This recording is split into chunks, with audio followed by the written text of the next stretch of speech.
Thigi ciigemaine na itua ria muthia ria igoti Karuri kiuga no nginya githurano kia president gicokerwo itiguthiraga ciatira riu senators a Jubilee makiuga nimekuhaika cira igoti-ini makienda mathanduku ma kura matumurwo na kura cia president itarwo ringi handu-ini ha githurano gia gucokerwo. Senator wa Nairobi Johnson Sakaja niwe uthugundite ritana riri. We want to get clarity on the issues that have been raised about Justice Lenaola and Justice Mwilu with respect to the interactions with the opposition when judgments are being made. Because we expect a Supreme Court that is beyond reproach, like Caesar's wife, because they are the apex court of this country. You know, so on top of just making a decision based on mere allegations, we have seen allegations as well. Kenyans have a right to know what their will was. Kenyans have a right to know. Article 35 of the Constitution is very clear, access to information. What was actually in those ballots. Others may want to open the server, but I don't know anyone who voted in a server. You voted, put your vote in the ballot box. We want them to be recounted.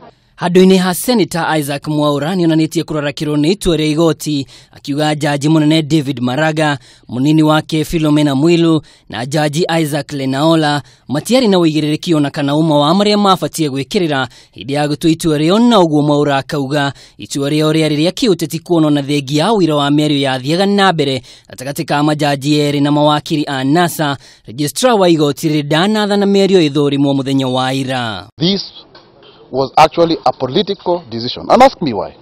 Number one, Maraga and co seemed to have made the monumental decision to nullify the elections on the basis that there was no access to the server. He who alleges must prove. They shifted the burden of proof to the IBC, even when the IBC fully complied with the orders of the Supreme Court. They went on a fishing expedition saying that because there was not unfettered access to the server, so there was something to hide. Really? Honestly? Seriously?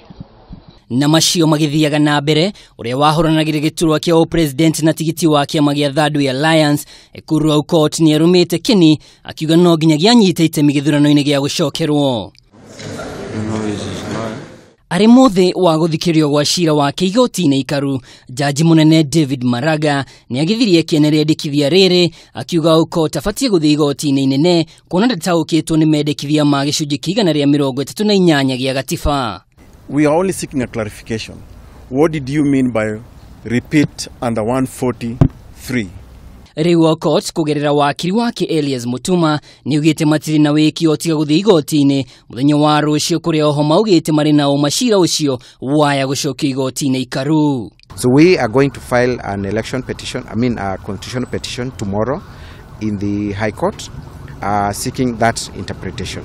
And the good thing is that the CJ has promised that the matter will be expedited. As you already know, the names of Raila Amolo Odinga and Uhuru Kenyatta have been gazetted, and we are fearing that they might start printing the ballot papers. So we'll be moving on a certificate of urgency, first of all seeking that gazettement to be set aside. Girifotira Kameme TV, Nijitagwo Mwaura, Wadungu.